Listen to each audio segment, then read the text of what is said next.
This is the flight path of the helicopter carrying Kobe Bryant and 8 others, which crashed near Los Angeles. It's a common route, spanning an area well traveled by aircraft every day. So we wanted to understand how, despite this, such an accident could occur.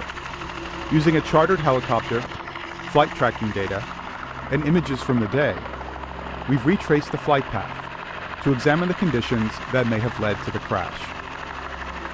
The helicopter took off from John Wayne Airport in Orange County. Its destination, another airport near the sports academy which Bryant owned. The first half of the flight is uneventful.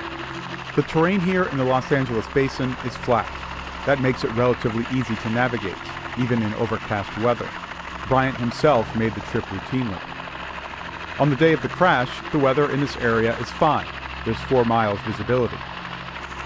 Within 13 minutes, the helicopter passes by downtown Los Angeles, passes Dodger Stadium, and begins to enter the San Fernando Valley. The terrain begins to rise.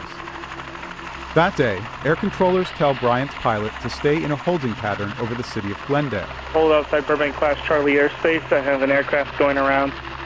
Likewise for holding. They circle for more than 10 minutes as other air traffic is cleared. It's around this time that a retired pilot on the ground happens to film the helicopter overhead. We can see in the footage that the sky is considerably overcast. The pilot receives special clearance to continue on in the low visibility weather.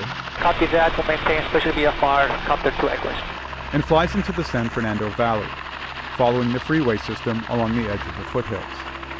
We can see the densely populated terrain is still low and flat. The weather for our chartered flight is clear.